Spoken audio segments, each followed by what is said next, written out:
First Book, First Aspect, Section 7, of the World as Will and Idea. This recording is in the public domain. The World as Will and Idea, Volume 1, by Arthur Schopenhauer, translated by R.B. Haldane and J. Kemp. First Book, First Aspect, Section 7. With reference to our exposition up to this point, it must be observed that we did not start either from the object or the subject, but from the idea, which contains and presupposes them both. For the antithesis of object and subject is its primary, universal, and essential form. We have, therefore, first considered this form as such. Then, though in this respect reference has for the most part been made to the introductory essay, the subordinate forms of time, space, and causality. The latter belong exclusively to the object, and yet, as they are essential to the object as such, and as the object again is essential to the subject as such, they may be discovered from the subject, in other words, they may be known a priori, and so far they are to be regarded as the common limits of both. But all these forms may be referred to one general expression, the principle of sufficient reason, as we have explained in the introductory essay. This procedure distinguishes our philosophical method from that of all former systems, for they all start either from the object or from the subject, and therefore seek to explain the one from the other, and this according to the principle of sufficient reason. We, on the contrary, deny the validity of this principle with reference to the relation of subject and object, and confine it to the object. It may be thought that the philosophy of identity, which has appeared and become generally known in our own day, does not come under either of the alternatives we have named, for it does not start either from the subject or from the object, but from the absolute, known through intellectual intuition, which is neither object nor subject, but the identity of the two. I will not venture to speak of this revered identity and this absolute, for I find myself entirely devoid of all intellectual intuition. But as I take my stand merely on those manifestations of the intellectual intuitor which are open to all, even to profane persons like myself, I must yet observe that this philosophy is not to be accepted from the alternative errors mentioned above. For it does not escape these two opposite errors in spite of its identity of subject and object, which is not thinkable, but only intellectually intuitable, or to be experienced by a losing of one's self in it. On the contrary, it combines them both in itself. For it is divided into two parts: firstly, transcendental idealism, which is just Fichte's doctrine of the ego, and therefore teaches that the object is produced by the subject, or evolved out of it in accordance with the principle of sufficient reason. Secondly, the philosophy of nature, which teaches that the subject is produced little by little from the object, by means of a method called construction, about which I understand very little, yet enough to know that it is a process according to various forms of the principle of sufficient reason. The deep wisdom itself which that construction contains I renounce, for as I entirely lack intellectual intuition, all those expositions which presuppose it must for me remain as a book sealed with 7 seals. This is so truly the case that, strange to say, I have always been unable to find anything at all in this doctrine of profound wisdom but atrocious and wearisome bombast. The systems starting from the object had always the whole world of perception and its constitution as their problem. Yet the object which they take as their starting point is not always this whole world of perception, nor its fundamental element, matter. On the contrary, a division of these systems may be made, based on the 4 classes of possible objects set forth in the introductory essay. Thus, Thales and the Ionic school, Democritus, Epicurus, Giordano Bruno, and the French materialists may be said to have started from the first class of objects, the real world.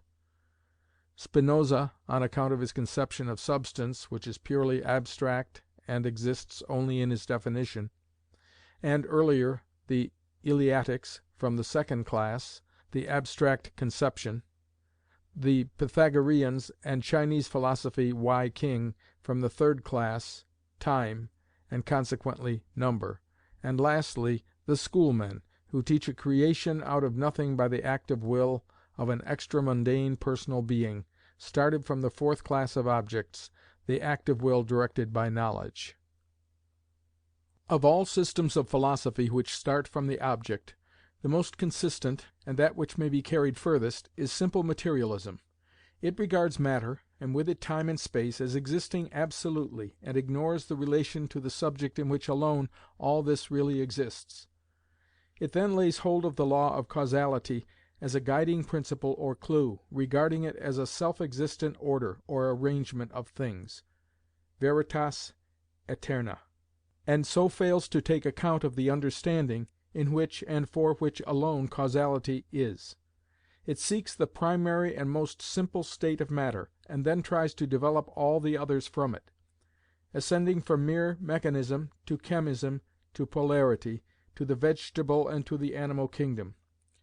And if we suppose this to have been done, the last link in the chain would be animal sensibility, that is, knowledge, which would consequently now appear as a mere modification or state of matter produced by causality. Now if we had followed materialism thus far with clear ideas, when we reached its highest point we would suddenly be seized with a fit of the inextinguishable laughter of the Olympians. As if waking from a dream, we would all at once become aware that its final result, knowledge, which it reached so laboriously, was presupposed as the indispensable condition of its very starting point, mere matter. And when we imagined that we thought matter, we really thought only the subject that perceives matter, the eye that sees it, the hand that feels it, the understanding that knows it. Thus the tremendous petitio principia reveals itself unexpectedly, for suddenly the last link is seen to be the starting point, the chain a circle, and the materialist is like Baron Munchausen, who, when swimming in water on horseback, drew the horse into the air with his legs, and himself also by his cue. The fundamental absurdity of materialism is that it starts from the objective, and takes as the ultimate ground of explanation something objective, whether it be matter in the abstract, simply as it is thought, or after it has taken form, is empirically given, that is to say, is substance, the chemical element with its primary relations.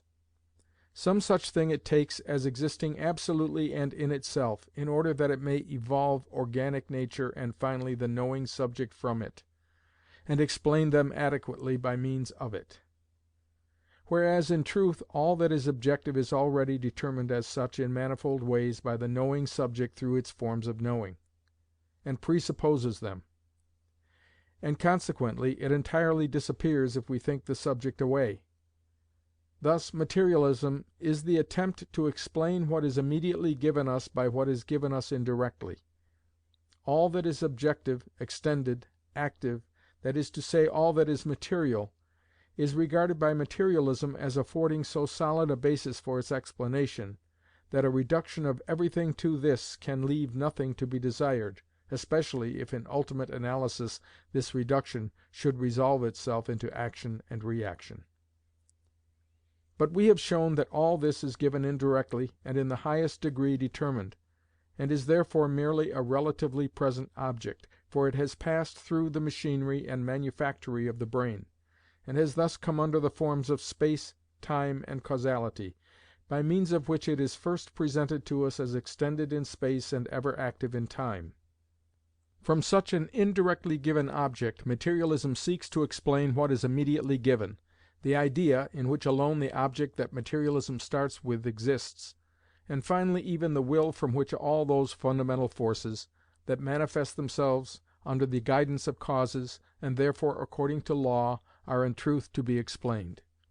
To the assertion that thought is a modification of matter we may always with equal right oppose the contrary assertion that all matter is merely the modification of the knowing subject, as its idea. Yet the aim and ideal of all natural science is at bottom a consistent materialism. The recognition here of the obvious impossibility of such a system establishes another truth which will appear in the course of our exposition: the truth that all science properly so called by which I understand systematic knowledge under the guidance of the principle of sufficient reason, can never reach its final goal, nor give a complete and adequate explanation. For it is not concerned with the inmost nature of the world. It cannot get beyond the idea. Indeed, it really teaches nothing more than the relation of one idea to another. Every science must start from two principal data. One of these is always the principle of sufficient reason in some form or another, as organon. The other is its special object as problem. Thus, for example, geometry has space as problem, and the ground of existence in space as organon. Arithmetic has time as problem, and the ground of existence in time as organon. Logic has the combination of concepts as such as problem, and the ground of knowledge as organon. History has the past acts of men treated as a whole as problem, and the law of human motives as organon. Natural science has matter as problem, and the law of causality as organon. Its end and aim is therefore, by the guidance of causality, to refer all possible states of matter to other states, and ultimately to one single state, and again to deduce these states from each other, and ultimately from one single state. Thus two states of matter stand over against each other in natural science as extremes: that state in which matter is furthest from being the immediate object of the subject, and that state in which it is most completely such an immediate object, in other words, the most dead and crude matter, the primary element, as the one extreme, and the human organism as the other. Natural science, as chemistry, seeks for the first, as physiology for the second, but as yet neither extreme has been reached, and it is only in the intermediate ground that something has been won. The prospect is indeed somewhat hopeless. The chemists, under the presupposition that the qualitative division of matter is not, like quantitative division, an endless process, are always trying to decrease the number of the elements, of which there are still about 60, and if they were to succeed in reducing them to 2, they would still try to find the common root of these. For, on the one hand, the law of homogeneity leads to the assumption of a primary chemical state of matter, which alone belongs to matter as such, and precedes all others which are not essentially matter as such, but merely contingent forms and qualities. On the other hand, we cannot understand how this one state could ever experience a chemical change, if there did not exist a second state to affect it. Thus the same difficulty appears in chemistry which Epicurus met with in mechanics. For he had to show how the first atom departed from the original direction of its motion. Indeed, this contradiction, which develops entirely of itself, and can neither be escaped nor solved, might quite properly be set up as a chemical antinomy. Thus an antinomy appears in the one extreme of natural science, and a corresponding one will appear in the other. There is just as little hope of reaching this opposite extreme of natural science, for we see ever more clearly that what is chemical can never be referred to what is mechanical, nor what is organic to what is chemical or electrical. Those who in our own day are entering anew on this old misleading path will soon slink back silent and ashamed, as all their predecessors have done before them. We shall consider this more fully in the second book. Natural science encounters the difficulties which we have cursorily mentioned in its own province. Regarded as philosophy, it would further be materialism. But this, as we have seen, even at its birth, has death in its heart, because it ignores the subject and the forms of knowledge, which are presupposed, just as much in the case of the crudest matter, from which it desires to start, as in that of the organism, at which it desires to arrive. For no object without a subject is the principle which renders all materialism for ever impossible. Suns and planets without an eye that sees them, and an understanding that knows them, may indeed be spoken of in words, but for the idea these words are absolutely meaningless. On the other hand, the law of causality and the treatment and investigation of nature which is based upon it lead us necessarily to the conclusion that, in time, each more highly organized state of matter has succeeded a cruder state, so that the lower animals existed before men, fishes before land animals, plants before fishes, and the unorganized before all that is organized. that, consequently, the original mass had to pass through a long series of changes before the first eye could be opened. And yet the existence of this whole world remains ever dependent upon the first eye that opened, even if it were that of an insect.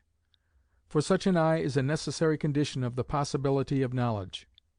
And the whole world exists only in and for knowledge, and without it is not even thinkable.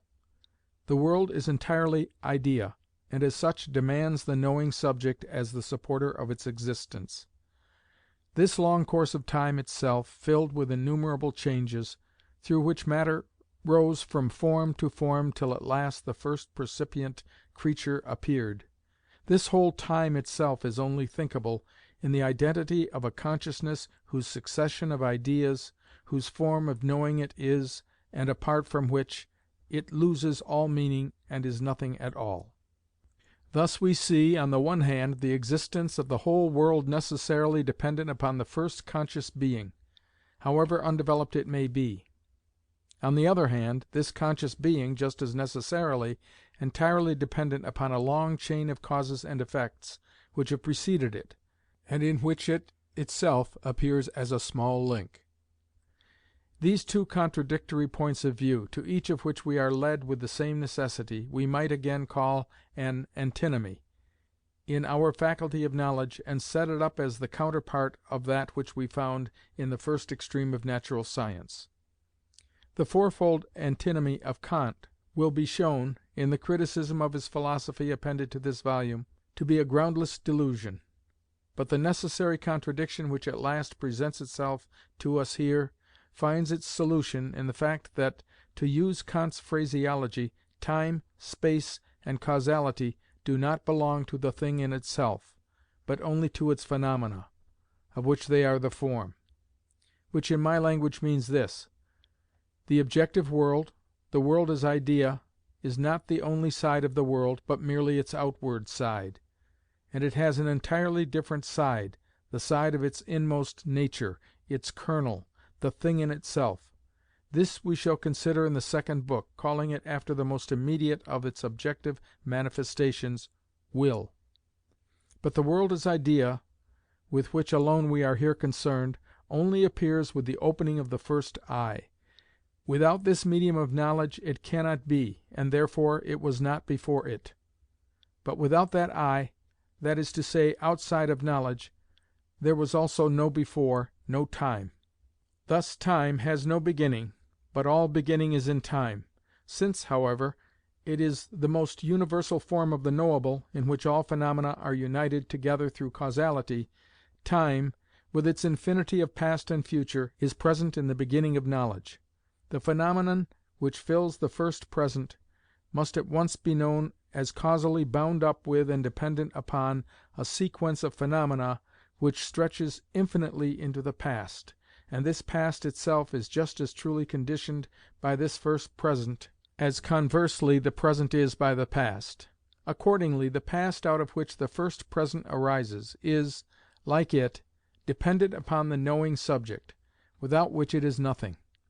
It necessarily happens, however, that this first present does not manifest itself as the first, that is, as having no past for its parent, but as being the beginning of time. It manifests itself rather as the consequence of the past, according to the principle of existence in time. In the same way the phaenomena which fill this first present appear as the effects of earlier phaenomena which filled the past, in accordance with the law of causality. Those who, like mythological interpretations, may take the birth of Cronos, the youngest of the Titans, as a symbol of the moment here referred to, at which time appears, though, indeed, it has no beginning. For with him, since he ate his father, the crude productions of heaven and earth cease, and the races of gods and men appear upon the scene. This explanation at which we have arrived by following the most consistent of the philosophical systems which start from the object, materialism, has brought out clearly the inseparable and reciprocal dependence of subject and object, and at the same time the inevitable antithesis between them. And this knowledge leads us to seek for the inner nature of the world, the thing in itself, not in either of the two elements of the idea, but in something quite distinct from it, and which is not encumbered with such a fundamental and insoluble antithesis. Opposed to the system we have explained, which starts from the object in order to derive the subject from it, is the system which starts from the subject and tries to derive the object from it. The first of these has been of frequent and common occurrence throughout the history of philosophy, but of the second we find only one example, and that a very recent one. The philosophy of appearance of J.G. Fichte. In this respect, therefore, it must be considered, little real worth or inner meaning as the doctrine itself had. It was indeed for the most part merely a delusion, but it was delivered with an air of the deepest earnestness, with sustained loftiness of tone and zealous ardour, and was defended with eloquent polemic against weak opponents, so that it was able to present a brilliant exterior and seemed to be something. But the genuine earnestness, which keeps truth always steadfastly before it as its goal, and is unaffected by any external influences, was entirely wanting to Fichte, as it is to all philosophers who, like him, concern themselves with questions of the day. In his case, indeed, it could not have been otherwise. A man becomes a philosopher by reason of a certain perplexity, from which he seeks to free himself. This is Plato's submaxine, which he calls a mila philishal ficen bathos. But what distinguishes the false philosopher from the true is this: the perplexity of the latter arises from the contemplation of the world itself, while that of the former results from some book, some system of philosophy which is before him. Now Fichte belongs to the class of the false philosophers. He was made a philosopher by Kant's doctrine of the thing in itself, and if it had not been for this, he would probably have pursued entirely different ends, with far better results, for he certainly possessed remarkable rhetorical talent. If he had only penetrated somewhat deeply into the meaning of the book that made him a philosopher, the Critique of Pure Reason, he would have understood that its principal teaching about mind is this: the principle of sufficient reason is not, as all scholastic philosophy maintains, a veritas aeterna, that is to say, it does not possess an unconditioned validity before, outside of, and above the world. It is relative and conditioned, and valid only in the sphere of phaenomena, and thus it may appear as the necessary nexus of space and time, or as the law of causality, or as the law of the ground of knowledge. The inner nature of the world, the thing in itself, can never be found by the guidance of this principle, for all that it leads to will be found to be dependent and relative and merely phenomenal, not the thing in itself. Further, it does not concern the subject, but is only the form of objects, which are therefore not things in themselves. The subject must exist along with the object, and the object along with the subject, so that it is impossible that subject and object can stand to each other in a relation of reason and consequent. Fichte did not take up the smallest fragment of all this. All that interested him about the matter was that the system started from the subject. Now Kant had chosen this procedure in order to show the fallacy of the prevalent systems, which started from the object, and through which the object had come, to be regarded as a thing in itself. Fichte, however, took this departure from the subject for the really important matter, and, like all imitators, he imagined that in going further than Kant he was surpassing him. Thus he repeated the fallacy with regard to the subject, which all the previous dogmatism had perpetrated with regard to the object, and which had been the occasion of Kant's Critique. Fichte then made no material change, and the fundamental fallacy, the assumption of a relation of reason and consequent between object and subject, remained after him as it was before him. The principle of sufficient reason possessed as before an unconditioned validity, and the only difference was that the thing in itself was now placed in the subject instead of, as formerly, in the object. The entire relativity of both subject and object, which proves that the thing in itself, or the inner nature of the world, is not to be sought in them at all, but outside of them, and outside everything else that exists merely relatively, still remained unknown. Just as if Kant had never existed, the principle of sufficient reason is to Fichte precisely what it was to all the schoolmen, a veritas aeterna, As an eternal fate reigned over the gods of old, so these aeternae veritates, these metaphysical, mathematical, and metalogical truths, and in the case of some the validity of the moral law also, reigned over the God of the schoolmen. These veritates alone were independent of everything, and through their necessity both God and the world existed. According to the principle of sufficient reason, as such a veritas aeterna, the ego is for Fichte the ground of the world, or of the non-ego, the object which is just its consequent, its creation. He has therefore taken good care to avoid examining further or limiting the principle of sufficient reason.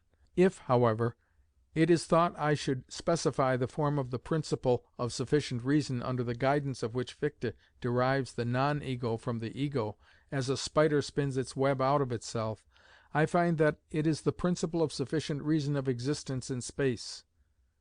For it is only as referred to this that some kind of meaning and sense can be attached to the laboured deductions of the way in which the ego produces and fabricates the non-ego from itself, which form the content of the most senseless and consequently the most wearisome book that was ever written. This philosophy of Fichte, otherwise not worth mentioning, is interesting to us only as the tardy expression of the converse of the old materialism. For materialism was the most consistent system starting from the object, as this is the most consistent system starting from the subject. Materialism overlooked the fact that with the simplest object it assumed the subject also, and Fichte overlooked the fact that with the subject, whatever he may call it, he assumed the object also, for no subject is thinkable without an object.